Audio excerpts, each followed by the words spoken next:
As we go now to Massachusetts Democratic Congressman, our friend Seth Moulton. He is a member of the House Armed Services Committee. Welcome, sir. You have called this, quote, reckless elective regime change risking American lives. So first off, what have you learned over the course of this day? And have you learned anything that changes your mind about whether this action was justified? I mean, all those things are right, but maybe it's simpler to just say, Alex, this is insane. What are we doing? I mean, this is absolutely ridiculous. Have we not learned the lessons of the last 20 years of forever wars? We have a lot of problems in America today. And putting troops on the ground to occupy and run Venezuela does not solve any of them. In fact, it probably makes instability worse in the region. It makes it more likely that refugees and drugs will come from Venezuela.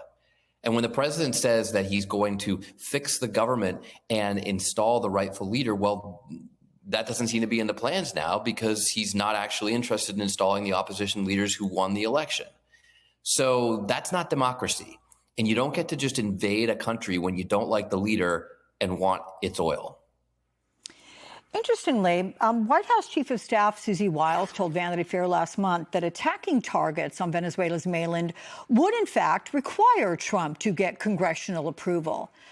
Does that tell you the administration knows they're defying the law here? Yes, and they defy the law with abandon, Alex, and they do not care. So it's no surprise. In fact, the only surprise was that Susie Wiles was honest enough to tell the truth, that they do need to come to Congress. And that's why I wrote the legislation that says that we will not spend taxpayer funds, your dollars, on ground operations in Venezuela without a vote. We need to have that vote in Congress. I mean, it's a bit late now. Speaker Johnson should have brought that bill to the floor a long time ago. But we should still have that vote because it's extraordinary how many parallels there are here with Iraq, right? I mean, there were no WMD in Iraq. That's what Bush used to justify the war. Trump makes up the idea that fentanyl is WMD, even though it doesn't happen to come from Venezuela. This is a war about regime change. This is a war about oil. This is a war where Trump, just like Bush, says, we're going to take over the country and run it, and everything's going to be fine.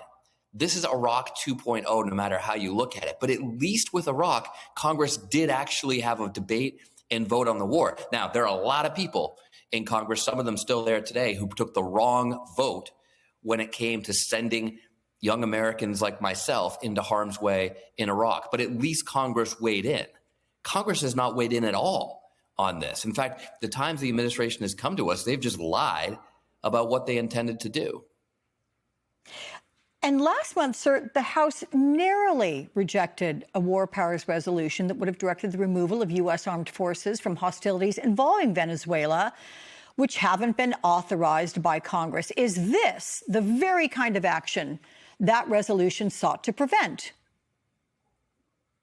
It is, but war powers resolutions can only technically stop action after it's started. And that's why I wrote a bill to say we will not allow taxpayer funds to go into future operations on the ground in Venezuela. So there's some legal differences here in the technicalities. But guess what? Even if Congress did take that vote and said, you know, well, a bunch of Republicans kind of like what's going on, the illegal boat killings off the shores of Venezuela, so we're not going to outright stop it today, that doesn't authorize you to start a war. Okay, this is the kind of stuff that thugs and dictators like Vladimir Putin do. They just invade Ukraine because we like their natural resources and we don't like the leader. It's not what the United States of America does. It does not further democracy. It does not make the world more peaceful and stable. It certainly doesn't earn you a Nobel Peace Prize. I mean, this is utterly reckless on every level. And it's putting American troops and U.S. taxpayer dollars at tremendous risk, all the while distracting attention from all the problems that Trump has going on here at home. So prior to the news conference that began at Mar-a-Lago about 3 hours ago, sir, Republican Senator Mike Lee says that he was told directly by Secretary of State Marco Rubio that there would be no further action in Venezuela now that Maduro is in custody. Do you believe that's true? Because as my colleague Rachel Maddow, citing Colin Powell, said earlier, you break it and you fix it. I mean, what are the next steps for the U.S. here? What does the president mean when he says the U.S. will run Venezuela? I mean, look, anyone who believes Marco Rubio at this point is really out to lunch. It's absolutely shameful that the Senate confirmed him to this job, a job where you're supposed to extend the trust of the United States via your own personal trust to foreign leaders all across the world.